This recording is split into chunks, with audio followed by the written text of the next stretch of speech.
All right, what's going on, folks? This is Clayton over at AndroidAuthority.com, and today I'm bringing you the review of the Galaxy Tab 10.12 model. Now, I have had this device for about a week, so I've had a good amount of time to realize everything I like and dislike about it. I'm just going to show you some of the stuff that I found out. Anyways, as you may know, this device is running 4.0.3 Ice Cream Sandwich, and we can go to the settings and check that out. We'll go down here to the About device. We see we're running 4.3. And basically, this is a TouchWiz overlay over the ice cream sandwich. It still has a lot of cool like fonts and whatnot. I mean, all of these are revamped. It's TouchWiz. It's similar and reminiscent to the Honeycomb operating system, but it does have the ice cream sandwich flavor to it. So basically, we're going here. You can see that on our TouchWiz, we have our TouchWiz menu where we can bring up all these little TouchWiz icons and stuff. We have our alarm, calculator, email, music player, S Planner, task manager, and world clock. But the cool thing about these is that when you select one, bring up the music player, it actually brings a floating window up, and we can actually continue to work and do whatever we're doing on our Galaxy Tab with this window kind of just levitating there. And so we can be playing songs and whatnot, and still do work, still surf the web, check our email, whatnot, and we can also expand these to their full application. So now we're in the full music player. Anyways, we can do that with any one of these things. The task manager is really like nifty to do because then you can kill your processes as you're working. Just go here and click end all. RAM manager, of course, this is reminiscent of the Honeycomb. Another cool thing is that when you take a screenshot with this device, immediately it brings you into the photo editing application.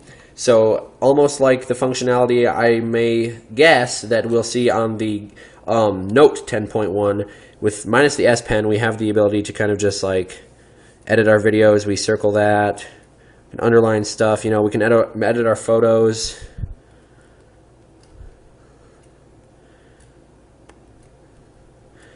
And you know, we can just do a lot of cool stuff. We have the lasso object, like we can select the objects here and cut them out, everything like that. We can move it around, and then we can save. Another thing I found out that is cool is that this device has insane battery life. But to give you a good idea, I'll go to the gallery and show you actually a screenshot I took of this device just about yesterday. You can see here, this is just a screenshot, but it was this device, in fact, and I had 11%, and it had been 3 days, 3 hours, 51 minutes on the battery, with 69% of the time having the screen on. So for 3 days and 3 hours without having to charge this device, we still had 11%.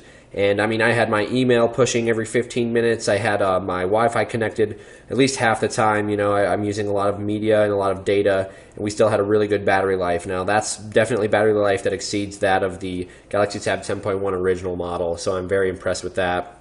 One thing I dislike about the model, the second model, is that it's kind of obtrusive to hold. Like, you can't really pick this thing up unless you grab the screen or unless you have two hands. But if you're laying on your bed and watching a video, you know, or you're listening to something, it's kind of obtrusive to pick this thing up because you basically have to grab the screen if you're lifting it with one hand, and that causes you to you know, touch things on the screen or select icons. There's not really a good area to just grab this thing and like be able to hold it with one hand without you know, having to use some strength, or it's going to slip out of your hand and whatnot. Another thing that I've ran into is that this device is very fast, despite having just a 1 gigahertz processor, the dual core. It still runs everything with great speed. You know, it's really buttery smooth. There's no lag, anything like that. It just runs it perfectly. And for those of you that are wanting to root your Galaxy Tab 2, there is already methods out to do that. As you see here, I've got the super user installed, and the device is fully rooted. We can go to the root checker application, and I can in fact prove that this device is rooted. We've got a video on that here at AndroidAuthority.com. I'll just verify root access, and we have the device has root access. Congratulations. So that's great. I like that. You already have root methods for this device. We'll probably be seeing custom ROMs and whatnot come out soon. Now, another thing I dislike about the Galaxy Tab 10.12 is the stock music player. I think they did a better job with the Galaxy Tab 10.1 original. But hey, I mean, it's Android. You can get other music players off the market and whatnot. But if you're going to use this, you know, I would just be a little wary. It's got some bugs, but I'm sure there's going to be software updates here just in a little bit.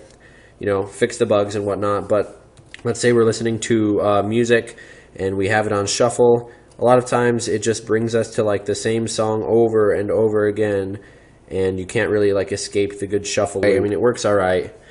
can go back. It has like a nice user interface and whatnot, but I would suggest using like Google Play Music or something else besides the stock music player. Let's see, this comes with the Play Music. So, I mean, we've got everything that works here. And I have a lot of music on this. I've been testing it out. The speakers work great. Everything sounds nice. And overall, this is a really nice tablet, you know. Aside from a few of the cons I pointed out, this is a really nice tablet. I enjoy my Galaxy Tab 10.1 original just as much.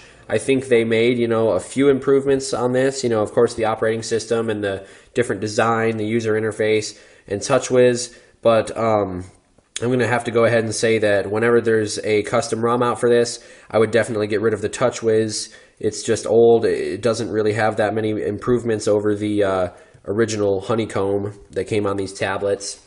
But there are some cool stuff that Ice Cream Sandwich has, such as the data usage monitoring, where you can monitor all the data you've used and whatnot. And, you know, there's a power saving feature, which I actually did not have the power saving feature on at all for the 3 days that this battery lasted, which is really cool.